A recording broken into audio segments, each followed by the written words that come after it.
Wanted, क्या पढ़ोगे? ठीक है, वांटेड का मतलब होता है चाहिए था। क्या होता है? चाहिए था। और ये तुम्हारे पास्ट के अंतर्गत आता है। इसके पहले तुमने पढ़ा था वांट, आज पढ़ने वाले हो वांटेड। वांटेड का मतलब होता है चाहिए था, और चाहिए था विशेष तौर पर प्रयोग किया जाएगा जब तुम पास्ट में रहोगे, पास्ट की चीजें बोलोगे। कैसे? कोई चीज मुझे पहले चाहिए रही होगी और ये वस्तु चाहिए तुमको, कोई ना कोई वस्तु चाहिए, वर्ब का प्रयोग नहीं होगा। किसका? वर्ब का प्रयोग, डायरेक्ट ऑब्जेक्ट का प्रयोग किया जाएगा। कैसे? जैसे मुझे पेन चाहिए थी, मुझे बैग चाहिए था, मुझे किताब चाहिए थी। ठीक है ना? कुछ इसी प्रकार के ट्रांसलेशन का प्रयोग करने वाले। ठीक है ना? तो देख लेते हैं। सबसे पहले रूल, सबसे पहले रूल में आता है, सबसे पहले लिखोगे सब्जेक्ट, और सब्जेक्ट के बाद लिखोगे वांटेड। क्या लिखोगे? वांटेड के बाद ऑब्जेक्ट डायरेक्ट आ गया। आया कि नहीं? एग्जाम्पल के माध्यम से समझ लो। जैसे मुझे पेन चाहिए थी, मुझे पेन चाहिए, तो इसका ट्रांसलेशन होगा। सबसे पहले क्या होगा? आई। क्या होगा? आई के साथ किसका प्रयोग करोगे? वांट। आई वांट द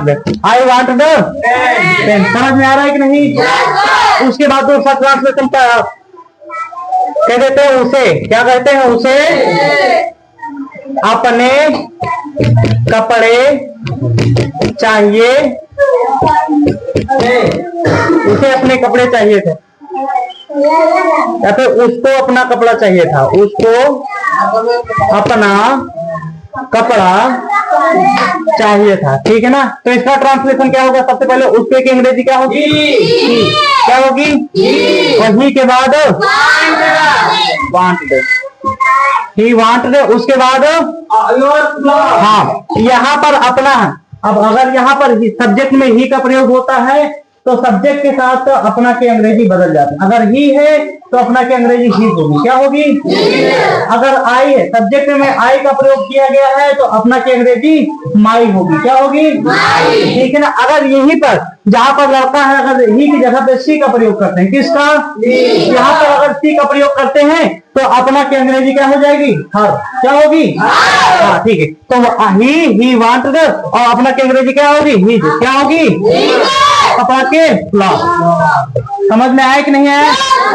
ठीक है। नेगेटिव देख लेते हैं। नेगेटिव में सबसे पहले लिखेंगे सब्जेक्ट। क्या लिखेंगे? सब्जेक्ट के बाद डिड के बाद और नॉट के बाद वांट के बाद ऑब्जेक्ट का प्रयोग करोगे, क्योंकि यहाँ पर डिड लगा है। क्या लगा है? डिड जो है पास्ट के अंतर्गत नहीं आता है। अगर ये प्रेजेंट में होता तो डिड की जगह पे डायरिया डू होता। क्या होता? समझ में आ रहा है कि नहीं आ रहा है? पास्ट में होता है तो डिड, किसका प्रयोग करेंगे? तो यहाँ पर लास्ट में क्या लिखेंगे? मुझे छुट्टी नहीं चाहिए था, मुझे छुट्टी नहीं चाहिए था। ठीक है ना? तो इसका ट्रांसलेशन कैसे करोगे? सबसे पहले मुझे की अंग्रेजी क्या होगी? आई। वो आई के बाद डिड के बाद नॉट के बाद वांट, और वांट के बाद छुट्टी। छुट्टी की अंग्रेजी क्या है? छुट्टी क्यों चाहिए? तुम्हें किसी भी चीज के लिए छुट्टी चाहिए तो वहां पर तुम उसको छोड़ रहे हो। क्या कर रहे हो? ठीक है। कोई जॉब कर रहे हो तो जॉब से अगर 1 दिन 4 दिन या 1 महीने की छुट्टियां चाहिए तो तुम उस 4 दिन के लिए जॉब को छोड़ोगे कि नहीं छोड़ोगे? स्कूल में छुट्टियां चाहिए तो स्कूल को छोड़ के जाओगे ना। इसलिए यहाँ पर तुम लीव का प्रयोग करोगे। किसका? लीव। ठीक है, समझ में आया कि नहीं आया? हाँ, लीव। अब इसी तरह दूसरा ट्रांसलेशन कहते हैं, बच्चों को किताब नहीं चाहिए था, तो इसका ट्रांसलेशन क्या होगा? चिल्ड्रेन। क्या लिखोगे? Children did not want book.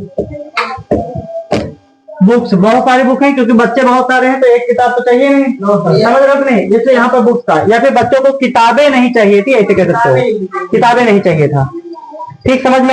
सबसे पहले WH, और WH के बाद किसका प्रयोग करोगे? और डिड के बाद सब्जेक्ट, सब्जेक्ट के बाद वांट, किसका? वांट के बाद ऑब्जेक्ट का प्रयोग करेंगे। ऑब्जेक्ट के बाद ये क्वेश्चन मार्क लगेगा। क्यों? क्योंकि यहाँ पर तुम प्रश्न पूछोगे। क्या करोगे? प्रश्न दो प्रकार से पूछा जा सकता है। एक प्रश्न ऐसा जिसका आंसर तुम यस या नो में दे सकते हो, और दूसरा प्रश्न ऐसा कि जिसका आंसर तुम यस या नो में नहीं दे सकते। जैसे क्या तुम्हें मोबाइल चाहिए था? क्या तुम्हें मोबाइल चाहिए था, है ना? तो इसका ट्रांसलेशन क्या हो जाएगा? सबसे पहले डिड। डिड का प्रयोग क्यों किए? क्योंकि यह क्या से शुरू है और इसके आंसर तुम यस या नो में दे सकते हो, इसलिए यहाँ पर तुम डिड से शुरू किए हो। तो यहाँ पर क्या की अंग्रेजी नहीं लिखी जाएगी, डिड से शुरू किए हो। और डिड के बाद तुम क्या लिखोगे? सब्जेक्ट क्या? यू। क्या लिखोगे? यू के बाद वांट के बाद मोबाइल। समझ में आया कि नहीं आया? ठीक है ना? पहचान, इसकी पहचान क्या है कि पास्ट में प्रयोग किया जा रहा है। हिंदी की पहचान है चाहिए था, हिंदी की पहचान, और इंग्लिश की पहचान डिड। इंग्लिश में अगर इंग्लिश में अगर प्रेजेंट में डालना है, किस में डालना है? तो डिड के स्थान पे क्या हो सकता है? अगर सब्जेक्ट यू है तो क्या होगा? डू। क्या होगा? समझ में है कि नहीं? फिलहाल अभी तुम पढ़ रहे हो किसको? चाहिए था, बोले तो पास्ट में। ठीक है ना? दूसरा ट्रांसलेशन देख लेते हैं। इसमें का दूसरा ट्रांसलेशन जिसका आंसर तुमको बताना पड़ेगा। ठीक है ना? तुम्हें किताब क्यों चाहिए था? तुम्हें किताब क्यों चाहिए था, है ना? तो क्या तुम इसके आंसर यस या नो में दे पाओगे? नहीं ना, बताना पड़ेगा ना। तो सबसे पहले क्या लिखोगे? क्योंकि अंग्रेजी। क्या लिखोगे? तो इसका वर्ड तुम्हारा यही है ना, क्यों? तो सबसे पहले क्योंकि अंग्रेजी। क्योंकि अंग्रेजी क्या होती है? भाई। और भाई के बाद किसका प्रयोग करोगे? डिड। और डिड के बाद यू। यू तुम्हारा सब्जेक्ट है, और यू के बाद वांट, और वांट के बाद ऑब्जेक्ट क्या है? समझ में आ रहा है कि नहीं? एक ट्रांसलेशन और देख लीजिए। यहाँ पर दोनों में तुम्हें का प्रयोग कर दिया जाए। तुम्हें की जगह पे मुझे कह दे, तुम्हें की जगह पे, या फिर उसे कह दे, तो तुम्हें मुझे और उसे के अंग्रेजी लिखनी पड़ेगी ना।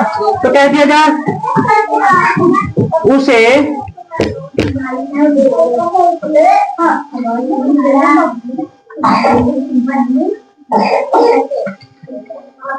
कौन सा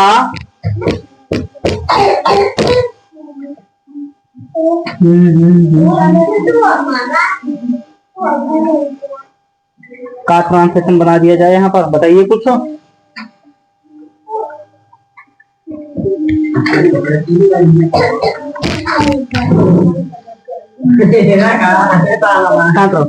उसे कितने समोसे चाहिए थे? उसे कितने समोसे चाहिए था? बताइए, उसे कितने समोसे चाहिए थे? यस या नो में इसका आंसर दे पाओगे? सबसे पहले क्या करोगे? How many. क्या लिखोगे? How many.